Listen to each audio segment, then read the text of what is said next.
예레미야 1장 1절에서 10절까지의 말씀입니다. 구약 1049페이지입니다.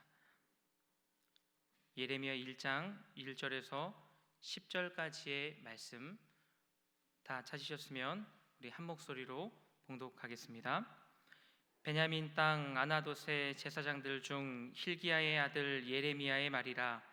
아몬의 아들 유다 왕 요시야가 다스린 지 13년에 여호와의 말씀이 예레미야에게 임하였고, 요시야의 아들 유다의 왕 여호야김 시대부터 요시야의 아들 유다의 왕 시드기야의 11년 말까지 곧 5월에 예루살렘이 사로잡혀 가기까지 임하니라. 여호와의 말씀이 내게 임하니라. 이르시되 내가 너를 모태에 짓기 전에 너를 알았고, 내가 배에서 나오기 전에 너를 성별하였고, 너를 여러 나라의 선지자로 세웠노라 하시기로, 내가 이르되 슬프도소이다. 주 여호와여, 보소서 나는 아이라 말할 줄을 알지 못하나이다 하니, 여호와께서 내게 이르시되 너는 아이라 말하지 말고 내가 너를 누구에게 보내든지 너는 가며 내가 내게 무엇을 명령하든지 너는 말할지니라. 너는 그들 때문에 두려워하지 말라. 내가 너와 함께하여 너를 구원하리라.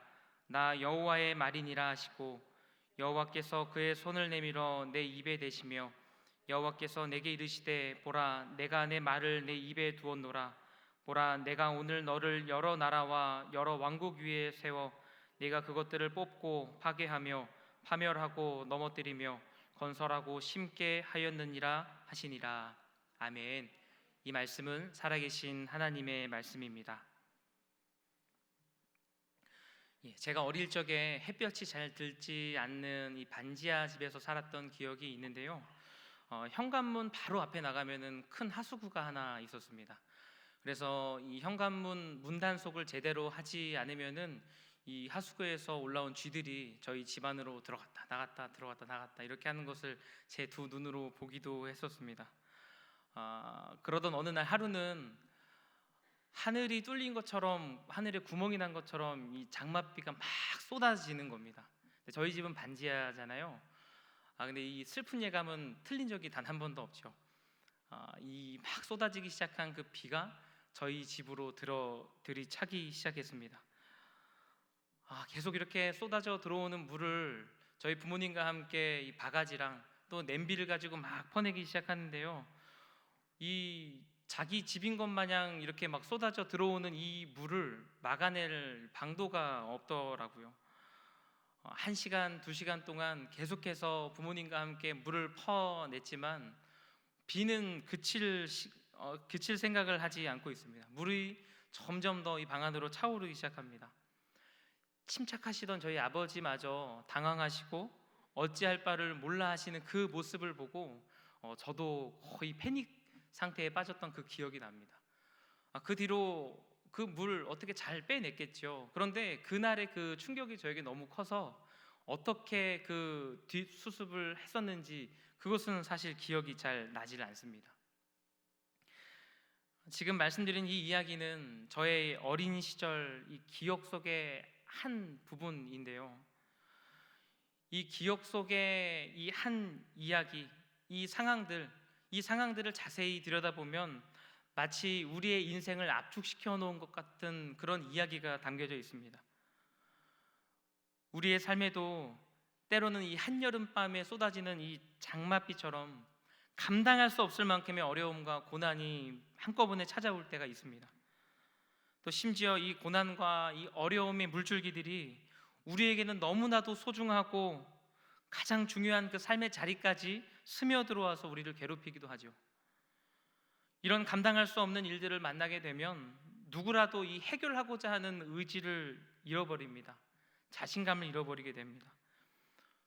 또 우리의 인생은 이 하늘에 구멍이 난 듯 쏟아지는 이 빗줄기 같이 우리 힘으로는 도저히 해결이 불가능한 많은 일들이 벌어지곤 합니다.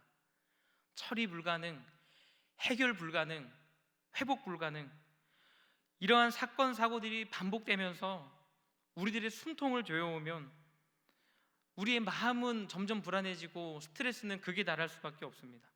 이런 인생의 홍수가 휩쓸고 지나간 그 자리에 무엇이 남겠습니까? 그저 털썩 쓰러져서 무력한 나 자신, 그거 하나 남는 것 아니겠습니까? 오늘 이 본문의 예레미야 역시 자신이 무력함을 느끼고서 자기의 무력함을 바라보고 털썩 주저앉아 있습니다. 자신의 힘으로는 도저히 처리할 수 없는 이 불가능한 일 앞에서 지금 예레미야는 있는 것입니다. 그 앞에서 예레미야가 할 수 있는 것이라곤 깊은 탄식과 절망이 섞인 한숨을 내쉬는 것, 그것뿐입니다. 자세한 상황을 알기 위해서 오늘 이 본문의 배경을 한번 살펴보도록 하겠습니다. 남유다와 이 역사의 평행선을 달리던 동시대 나라가 있죠. 어디입니까? 이 북이스라엘이라는 나라입니다. 하지만 이 북이스라엘은 하나님께 범죄하였습니다. 하나님의 이름을 업신여기고 만으로 여긴 이 북이스라엘, 그 죄의 대가로 이 대제국 아수르에게 처참한 최후를 맞이하게 되었죠. 그런데 이 모습을 가장 가까운 곳에서 지켜본 이 남유다는 안타깝게도 북이스라엘의 이 처참한 최후를 교훈 삼지를 못했습니다. 오히려 이 북이스라엘의 뒤를 따라서 하나님보다 우상을 사랑합니다. 또 이방 신을 더욱 의지하고 하나님의 이름을 업신여기는 그런 죄악의 구렁텅이로 점점 더 걸어가고 있었습니다. 그렇게 남유다가 멸망의 길로 한 걸음 한 걸음 걸어가고 있을 그때에 기어이 이 패역한 남유다 백성들 머리 위에 하나님의 심판 선언이 내려졌습니다. 1장 16절의 말씀인데요, 제가 한번 읽어드리겠습니다. 하나님의 심판 선언입니다. 무리가 나를 버리고 다른 신들에게 분향하며 자기 손으로 만든 것들에 절하였은즉 내가 나의 심판을 그들에게 선고하여 그들의 모든 죄악을 징계하리라. 지금 이처럼 하나님께서는 남유다의 패역한 백성들에게 심판의 선언을 하셨습니다. 이제 하나님께서 심판하라, 이 말씀 한마디면은 어제까지는 기세등등하던 남유다의 이 나라들은 이제 한순간의 역사 속에서 사라져버리는 그런 나라가 될 수밖에 없는데요, 그런데 이 심판의 찰나에서 남유다 머리 위에 머물렀었던 그 하나님의 그 심판의 잔이 일시적으로 멈춰 섰습니다.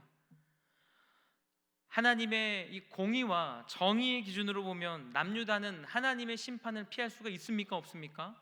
결코 피할 수가 없는 것이죠. 하지만 하나님께서는 스스로 이 심판을 일시 중지시키셨습니다. 왜 그렇습니까? 하나님의 본심은 이 패역한 백성을 모조리 심판하고 불구덩이로 밀어넣는 것이 아니시죠. 하나님의 본심은 심판받기에 마땅한 이 진노의 자녀들조차 다시 한 번 더 하나님께 돌이키는 것을 원하십니다. 이것은 하나님의 무한하신 자비와 또 형언할 수 없는 사랑의 성품이 아니라면 설명할 수가 없는 일이지요. 이렇게 남유다에서는 이 남유다는 그들을 불쌍히 여기신 하나님의 자비가 선포되어져 있습니다. 하나님께서 다시 한 번 더 이들에게 기회를 주신 것이죠. 여러분, 그렇다면 이 하나님의 은혜와 긍휼을 입은 남유다 백성들이 지금 속히 해야 하는 것이 무엇이겠습니까? 그것은 다름 아닌 하나님께 돌아와서 회개하는 것 아니겠습니까? 다시 한 번 더 하나님의 백성으로서 살아가기를 결단하고 다짐하고 하나님의 백성으로 돌이키는 것, 그것이 지금 남유다 백성들에게는 속히 이루어져야 할 일일 것입니다. 그런데 지금 이들의 상황이 어떻습니까? 이들은 이미 들을 귀가 닫혀 있습니다. 영적으로 우둔합니다. 그렇기 때문에 이런 하나님의 긍휼과 자비하신 뜻을 전혀 알아차리지를 못합니다. 그렇기 때문에 누군가가 이 우둔하고 영적으로 분별할 수 없는 이 백성들을 향하여서 누군가는 적극적으로 나서서 그 닫힌 귀를 열고 이 하나님의 말씀을 전해 주어야 합니다. 이 우둔한 백성에게 하나님의 마음과 하나님의 뜻을 직접 전달해 주어야 한다는 것이죠. 바로 이 일을 위해서 하나님은 오늘 어린 소년 예레미야를 찾아오신 것입니다. 랍비들의 전승에 따르면 하나님께서 예레미야를 찾아오셨을 때 예레미야의 나이는 불과 15살 정도밖에 되지 않는 아주 어린 소년이었습니다. 하나님은 어린 소년 예레미야를 향하여서 이렇게 말씀하십니다. 1장 5절에 있는 말씀인데요, 이런 말씀을 하시죠. 내가 너를 성별하여 불러 여러 나라의 선지자로 세웠노라. 하나님께서는 지금 예레미야를 그냥 부르신 것이 아니라 하나님의 선지자의 일을, 역할을 맡게 하시려고 지금 예레미야를 불러주셨다라는 것이죠. 여러분, 선지자가 무엇을 하는 사람입니까? 하나님의 말씀을 전하는 사람이죠. 하나님의 마음을 깨닫고 하나님의 말씀을 깨닫고 하나님이 들은 그 말씀을 이 세상에 나아가서 전달하는 그 일, 하나님의 말씀을 선포하는 그 일을 하는 사람이 바로 이 선지자입니다. 그런데 이런 귀한 사명을 입은 이 예레미야가 그냥 옆에 있는 사람에게 이 사명을 들은 거 아니지 않습니까? 살아계신 하나님의 그 음성을 직접 전해 들었습니다. 그렇다면 여러분, 이것은 얼마나 영광스러운 일이겠습니까? 이 예레미야가 이런 말씀을 하나님께 직접 들었다면 영광에 젖어서 그 영광에 젖은 감격과 그 감동적인 어떤 멘트를 해야 될 것이 맞는 것 같은데, 놀랍게도 지금 예레미야가 내뱉고 있는 것은 영광의 감격이 아니라 절망의 탄식이었습니다. 우리 6절의 말씀을 다 함께 읽어보겠습니다. 6절의 말씀입니다. 함께 읽겠습니다. 내가 이르되 슬프도소이다. 주 여호와여 보소서, 나는 아이라 말할 줄을 알지 못하나이다 하니. 아멘. 지금 여기서 예레미야가 말하는 슬프도소이다 라고 지금 이야기하고 있는 이 슬프도소이다 라는 말의 원어적인 의미가 굉장히 중요한데요, 지금 이 슬프도소이다 라는 말의 원어적인 의미는 절망에 부딪힌 사람의 탄식 소리, 이런 겁니다. 그러니까 더 쉽게 설명을 해드리자면, 어떤 사람이 이렇게 도망을 치고 있다고 한번 생각을 해봅시다. 도망을 치고 있는데 여기도 도망갔다가 저기도 도망갔다가 결국에는 쫓기다가 저기까지 도망을 갔습니다. 그런데 결국 도망간 곳이 막다른 골목인 거예요. 이 사람 어떻습니까? 절망할 수밖에 없겠죠. 그때 이 사람이 내뱉을 수 있는 말은 한마디뿐이죠. 아, 나는 끝났구나. 아, 나는 망했구나. 아, 나는 망했구나. 이것이 바로 슬프도소이다 라고 하는 지금 이 말과 일맥상통하고 있다라는 것이죠. 여러분, 그런데 여기서 우리가 궁금증을 가져야 됩니다. 왜 예레미야는 하나님의 음성을 들었는데도 불구하고 슬프도소이다 하면서 절망과 이 탄식을 내뱉었을까요? 왜 예레미야 절망했습니까? 하나님께서 예레미야에게 지시하신 이 일들이 예레미야가 감당하기에는 불가능한 일이었기 때문입니다. 보십시오. 예레미야는 사춘기도 지나지 않은 풋내기 소년에 불과합니다. 그리고 그 당시 중동 사회에서 이 어린 아이가 할 수 있는 것이 무엇이 있겠습니까? 그저 어른들이 시키는 일 왔다 갔다 하면서 심부름하는 게 전부일 겁니다. 그리고 이 예레미야, 나이도 어린데다가 입술에는 아무 권세가 없는 그런 아이였죠. 게다가 이 당시 시대 배경 어떻습니까? 이 당시에 모든 사람들은 하나님을 거부합니다. 하나님께 눈과 귀를 닫고 있습니다. 한마디로 아무도 환영하지 않는 곳에서 아무도 듣고 싶어 하지 않는 말을, 그것도 아무 능력도 없는 이 어린 소년에게 하라고 한다면 그것은 그의 역량을 뛰어넘는 일이라는 것이죠. 한마디로 예레미야의 힘으로는 할 수 없는 불가능한 일이라는 것입니다. 여러분, 우리도 살아가다 보면은 우리의 역량으로는 도저히 해결할 수 없는 많은 일들을 만날 때가 있습니다. 때로는 그것이 이 경제적인 문제에서 많이 나타나기도 하는데요, 지금으로부터 한 5년 전쯤에 그 당시에도 이 경제 불황이 이 사회를 덮쳤었습니다. 그때 많은 자영업 하시는 분들이 가게 문을 닫으셨는데요, 그때 저희 부모님께서도 자영업을 20년 가까이 하시면서 그 당시에 작은 가게를 운영하고 계셨습니다. 그런데 그 불어닥친 이 경제 불황에 못 이겨셔서 20년 가까이 하셨던 그 가게의 문을 닫고 말으셨습니다. 평생 동안 하실 수 있는 것이 이 가게를 운영하는 것뿐인데 그 가게의 문을 닫고, 경제가 어려우니까 방법이 없지 않습니까? 그 가게의 문을 닫고 누군가는 은퇴를 준비하실 그 나이에 수십 통의 이력서를 쓰시던 그 부모님의 모습이 지금도 기억이 남는데요. 여러분, 그렇다면 지금 이 시대는 어떨까요? 지금 이 시대는 뭐 말로 다 표현할 수가 없죠. 우리 모두가 더 잘 아실 만큼 이 경제는 어느 때보다도 더 힘에 겹고 참 좋지가 않습니다. 어려움을 겪는 분들이 자영업 하시는 분들 뿐이시겠습니까? 얼마 전에 뉴스 기사를 보니까 한 대형 항공사에서 이 직원들의 50%, 그러니까 절반이 넘는 직원들을 정리해고했다라는 소식을 본 적이 있습니다. 부푼 꿈을 안고 큰 희망을 가지고 들어온 이 회사에서 한순간에 무직자의 신세가 되었습니다. 그들의 삶을 누가 헤아릴 수가 있겠습니까? 그리고 또 조금은 안정적이라고 하시는 이 공무원분들도 요즘에 힘에 겨운 것은 마찬가지이신 것 같더라고요. 또 마찬가지로 이렇게 기사를 보니까 공무원분들은 요즘에는 업무가 계속해서 늘어나고 있다고 합니다. 그런데 뭐 지역마다 차이가 있겠지만 뭐 연봉 삭감이라는 그런 이야기가 나돌기도 하고요. 또한 강제 기부 뭐 이런 이야기를 통해서 그분들이 소가리를 하고 있다는 것을 본 적이 있습니다. 이와 같은 이 경제 위기는 일상생활의 어려움으로 나타날 수밖에 없죠. 그러다 보니까 모든 것이 맞물려서 하나 둘씩 제 기능을 잃어가고 있는 것 아니겠습니까? 그런데 이런 예측할 수 없는 이 경제 불황의 도미노 속에서 지금 우리가 할 수 있는 것이라고는 그저 어린 소년과 같이 아무것도 하지 못한 채 이 상황이 끝나기만을 그냥 기다리고 있는 것, 그것밖에 우리가 할 수 있는 것이 없다라는 것이죠. 지금 현재 전 세계를 공포로 몰아넣고 있는 이 코로나 바이러스에 대한 이야기를 안 할 수가 없습니다. 지금 이 코로나 바이러스는 어떻습니까? 지금으로부터 약 50년 전쯤에 인류는 최초로 달에 사람을 보냈습니다.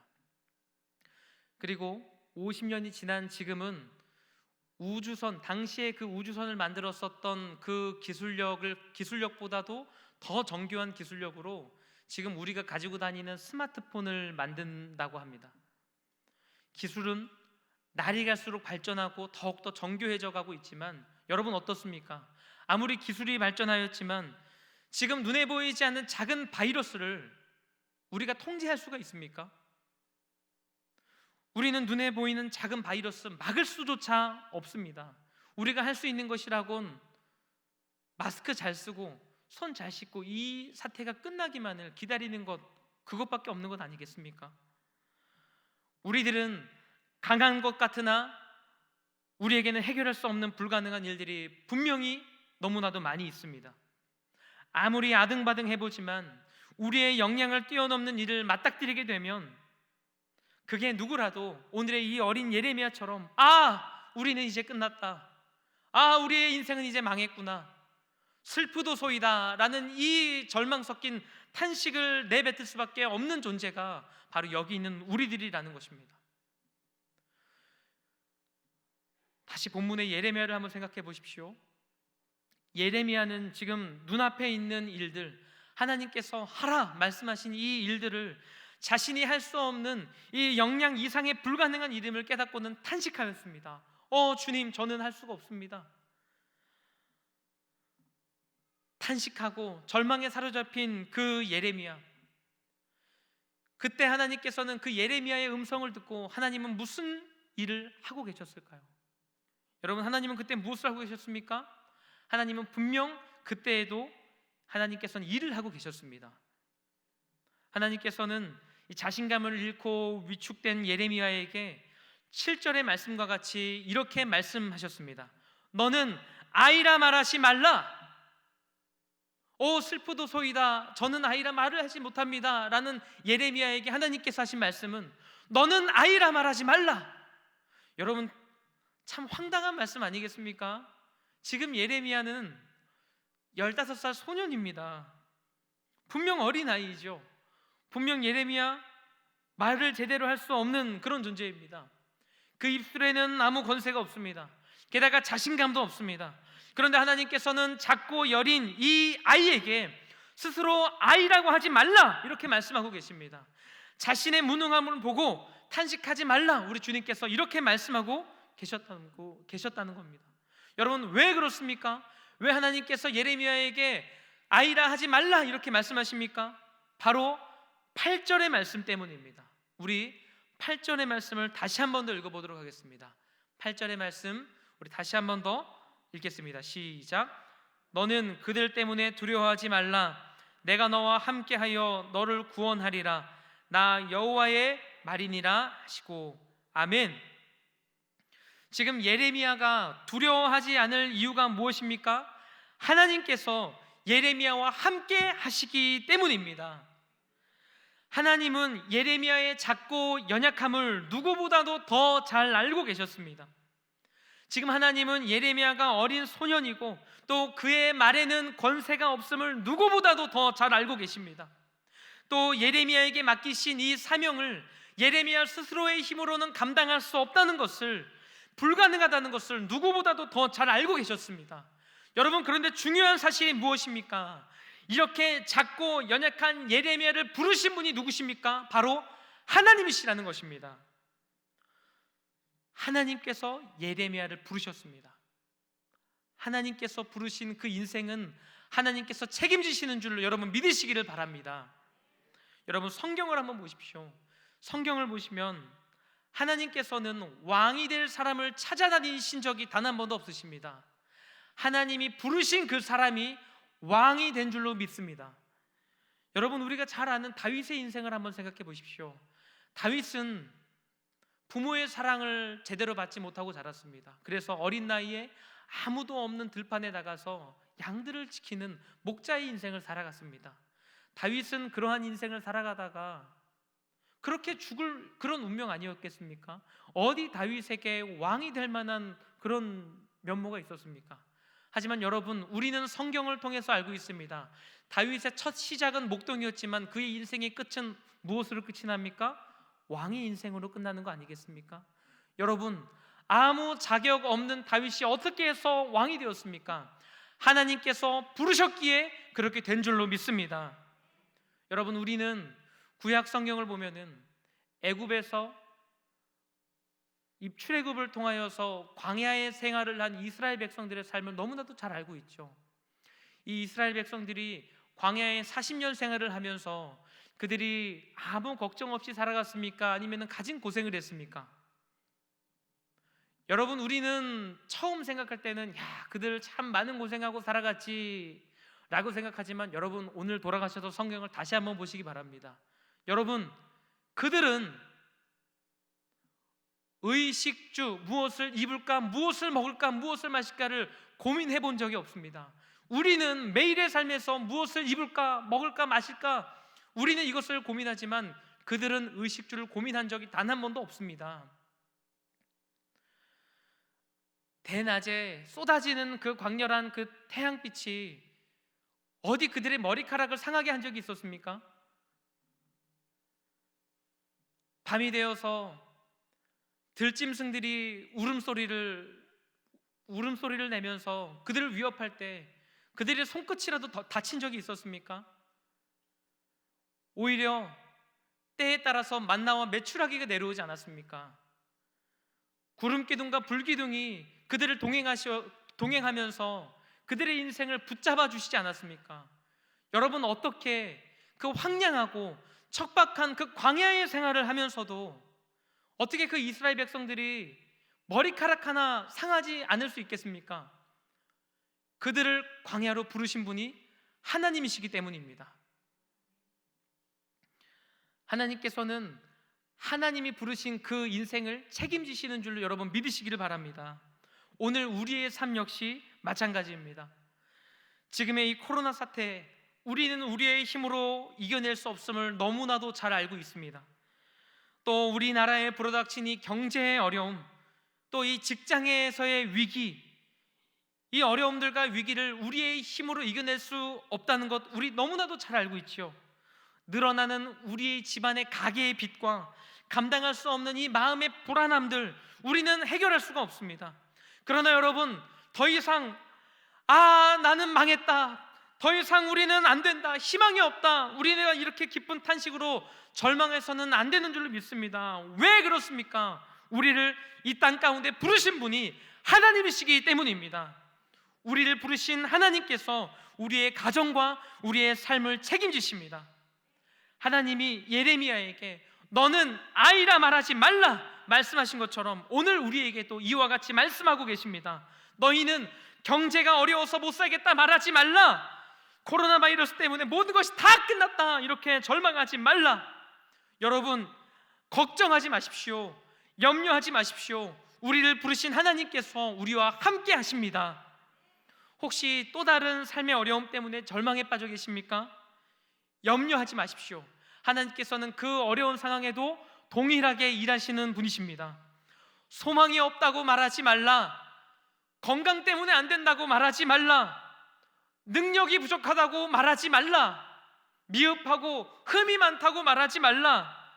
여러분, 이렇게 말씀하시며 우리와 늘 동행하시겠다고 말씀하시는 그 주님을 여러분 신뢰하시면서 우리가 지고 있는 모든 무거운 짐과 염려들을 주님 앞에 맡기실 수 있기를 간절히 소망합니다. 저를 한번 따라해 보시겠습니까? 나는 혼자가 아니다. 성령님이 함께하는 사람이다. 우리 한 번 더 따라하겠습니다. 나는 혼자가 아니다. 성령님이 함께하는 사람이다. 아멘. 예, 언제 들은 말씀 같으시죠? 지난주 이 시간에 담임 목사님께서 하신 말씀입니다. 우리 담임 목사님께서 이 목회의 여정 가운데 얼마나 많은 어려움을 겪으셨는지는 우리 성도님들이 더 잘 아실 거라고 생각을 하는데요, 처음 교회를 개척하시고 성도님들이 아무도 안 계셨을 때의 그런 고독함과 외로움으로부터 시작해서 성전 건축은 한 번 하기도 참 힘들다는데 그것을 여러 번 이렇게 또 진행하셨죠. 그로 또 이렇게 나타나는 여러 가지 어려움들 이루 말할 수 없을 것입니다. 그리고 또 이 목회 여정 속에서 갑작스럽게 찾아온 이 병마와 싸우시며 투병 생활하신 것, 그 여러 가지 숱한 어려움과 고난 속에서도 저희 담임 목사님께서는 이 목회의 사명을 끝까지 지금까지 이렇게 감당하고 계십니다. 너무나도 존경스럽습니다. 그런데 제가 나이 차이가 많이 나는 이 후배 사역자이지만 제가 제 자신에게 한번 이렇게 질문을 해봤습니다. 만약에 목사님께서 겪으셨던 그 목회의 어려움들이 지금 나에게 찾아온다면 나는 이 목회 여정을 끝까지 감당할 수 있을까? 그렇게 제가 질문을 해보니까 쉽게 답이 나오질 않더라고요. 쉽게 그럼 아멘 이런 말이 나오질 않았습니다. 그런데 지난주 목사님께서 하신 그 말씀 가운데 담임 목사님이 지금까지 어떻게 이 험한 이 목회의 여정, 여러 고난이 있었지만 그럼에도 불구하고 포기하지 않고 이 목회 여정을 감당하실 수 있었는지 그 비결을 제가 알 수 있었습니다. 여러분, 그것이 무엇입니까? 나는 혼자가 아니다. 성령님이 나와 함께 하신다. 할렐루야! 여러분, 우리는 결코 혼자가 아닙니다. 성령님이 우리와 함께 하십니다. 우리를 이 땅 가운데 보내주신 분이 성령 하나님이시지 않습니까? 우리와 함께 하시는 성령 하나님께서 우리의 인생을 지도하시고 우리의 인생의 길을 인도하시는데 그 무엇인들 우리를 두렵게 할 수 있겠습니까? 사랑하는 우리 금천의 성도 여러분, 가장 절망스러운 상황에 있다 할지라도 하나님은 우리와 함께 하십니다. 지금 우리 눈앞에 있는 이 어려움들이 다시 한번 우리에게 찾아오지 말라는 법이 없죠. 하지만 그럴 때마다 기억하시길 바랍니다. 나를 부르신 하나님께서는 반드시 나와 함께 하십니다.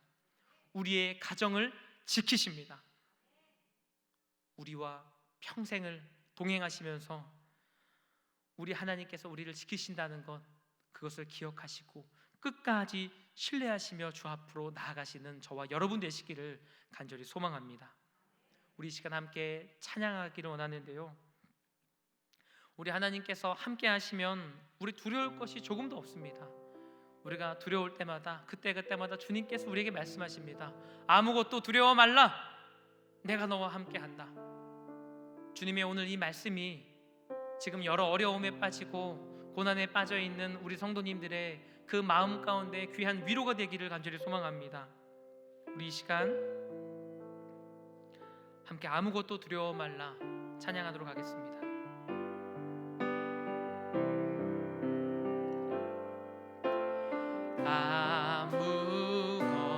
아무것도 두려워 말라. 주 나의 하나님이 지켜주시네. 놀라지 마라. 겁내지 마라. 주님 나를 지켜주시네. 한 번 더 찬양합니다. 아무것도 두려워 말라. 아무것도 두려워 말라. 주 나의 하나님이 지켜주시네. 놀라지 마라. 겁내지 마라. 주님 나를 지켜주시네.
아무것도 두려워 말라. 아무것도 두려워 말라. 주 나의 하나님이 지켜주시네. 놀라지 마라. 겁내지 마라. 주님 나를 지켜주시네. 한 번 더 고백합니다. 아무것도 두려워 말라. 아무것도 두려워 말라. 주 나의 하나님이 지켜주시네. 놀라지 마라. 겁내지 마라. 주님 나를 지켜주시네. 두 손 높이 들고 찬양합니다. 내 맘이 힘에 겨워, 내 맘이 힘에 겨워 지친 우리 주님이 우리의 힘이 되십니다. 주님 나의 힘이 되시네. 세상의 험한 풍파 몰아칠 때도 주님 나를